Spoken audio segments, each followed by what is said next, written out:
Copa আমেরিকার তৃতীয় স্থানের লড়াইয়ে মুখোমুখি হয়েছিল উরুগুয়ে বনাম কানাডা।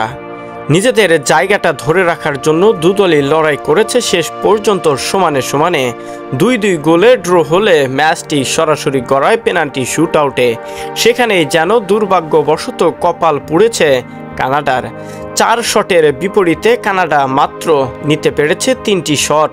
বাকি 2টি শট মিস হওয়ার কারণেই হারতে হয়েছে এই টাইব্রেকারে। ফলাফলটা ভিন্ন হলেও পারত। এদিন উরুগুয়ের বিপক্ষে 2 গোলের যে একটা লড়াই করে যাচ্ছিল সেটা যেন শেষ হতে যাচ্ছিল না। কানাডার ইতিহাস গড়া কোপা আমেরিকায় আরও রঙিনভাবে শেষ হওয়ার সব আয়োজনই তখন যেন সম্পন্ন। অপেক্ষা ছিল শুধু শেষ বাঁশি বাজার।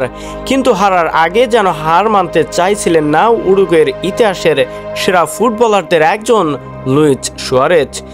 যোগ করার সময়ের 2য় মিনিটে জোসে মারিয়া হিমেনেজের দেয়া পাছে বল জালে জড়িয়ে 2-1 ব্যবধানে পিছিয়ে থাকা ম্যাচে আনলেন 2-2 গোলের সমতায়। সেখানেই যেন ফলাফলটা চেঞ্জ হয়ে গেল কানাডার। সেখান থেকেই ম্যাচটি সরাসরি গড়ায় ট্রাইব্রেকারে গড়ায়। ভাগ্য পরীক্ষায় সেই লড়াইয়ে কানাডার ইসমাইল কোনে ও আলফোন্সে ডেভিড পেনাল্টি মিস করলেও উরুগুয়ে সবগুলো শটই জালে জড়িয়েছে, যেখানে সে শটটা নিয়েছেন সুয়ারেজ। আর কানাডার বিপক্ষে উরুগুয়ে জিতেছে 4-3 গোলে। এ জয়ে তৃতীয় হয়ে কোপা আমেরিকার অভিযান শেষ করল মার্সেলো বিয়েলসার দল।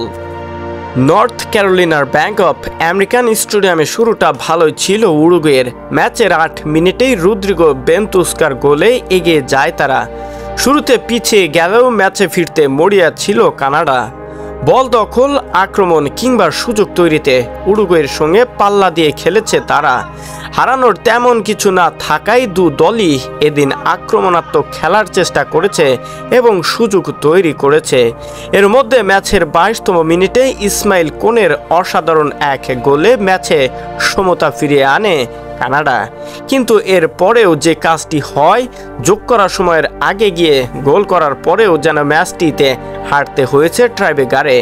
এখান থেকেই 4র্থ স্থানের অবস্থানটা জায়গা করে নিল কানাডা, আর 3য় স্থানের সম্মানটা পেয়ে গেল উরুগুয়ে।